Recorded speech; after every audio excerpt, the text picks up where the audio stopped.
Grabe naman kapag ganito ang bibigyan mo ng pagkain, nilalaro-laro pa. Excited na naman ang pack members natin para sa kanilang breakfast for today kasi saging na naman ang kakainin nila. It's official, saging na talaga ang paboritong prutas ng ating pack members. Kaya tingnan nyo naman ang mga itsura nila habang ginagayat-gayat yan. Talaga nakaabang na lahat at excited na.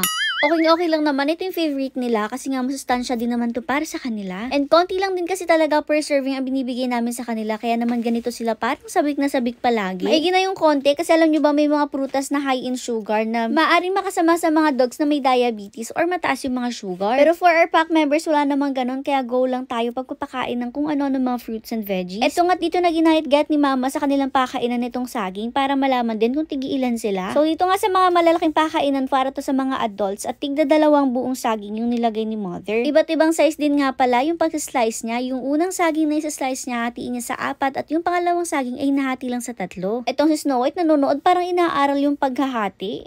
Ganun nga yung way ng paghahati ni mama para may iba't ibang size naman ng saging. Okay lang rin naman kasi na medyo may malalaki dito sa ating mga adults kasi hindi naman sila mabibilis kumain. Pero dito naman sa mga young adults makikita nyo na mas maninipes at maliliit yung gayat. Kasi alam nyo naman ang mga young adults natin, grabe kasi iba talagang hindi nang inunguya yung pagkain, diretsong lunok na. Kaya naman para maiwasan na ma-choke sila, ayan, mas maliliit na lang yung gayat pag sa kanila. Kasi naman sigurado ako na talagang diretsong lunok na lang nila to at hindi na nilang ngunguyain sa sobrang excited at takaw nila.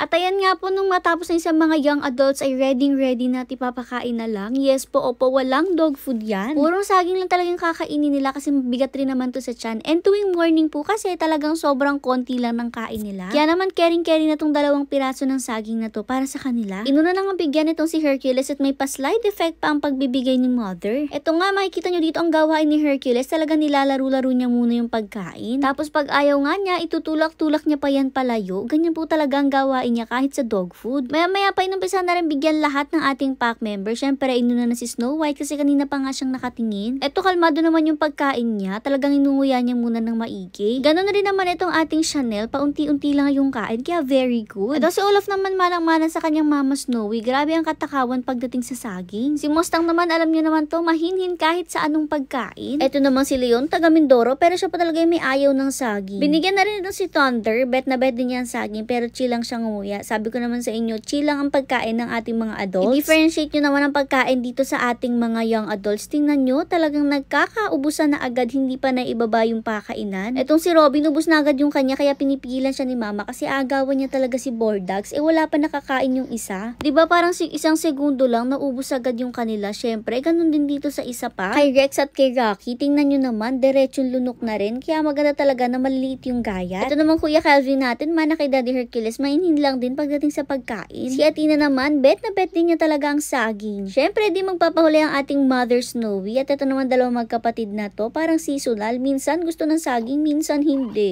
Ewan ko rin nga ba kung anong trip ng magkapatid na to. Balik nga tayo dito kay Hercules. Ayan, nilalaro na lang talaga yung pagkain niya. Syempre, binigyan na rin ng mag-ina na si Malia at si Cyber. Parehas nga silang nandyan sa ilalim. Nagtataka nga si Malia, bakit naman daw saging at hindi dog food ang binigay? Ay, eto be, dito na yung magulo kay Mishka at kay Kimbo. Kasi ito si Queen Blue, napakabilis kumain. Kaya kita nyo naman, di agad maipasok ni mama yung pagkain kasi sobrang bilis lang niyang ubusin ni Queen Blue. Kita nyo rin naman, kakababa pa lang ni mother ng pagkain, ubus na agad yung kay Queen Blue. Kaya naman hinaraan agad ni mama yung pagkain ni Mishka kasi aagawin talaga yan ni Queen Blue. At tingnan nyo nga, ginamit na din yung pakainan panghara. Grabe ang katakawan ni Queen Blue, diba? Anyways, yung mga hindi naman po kumain ng saging, pinapalitan naman po yan ng dog food para may kain sila ngayong umaga.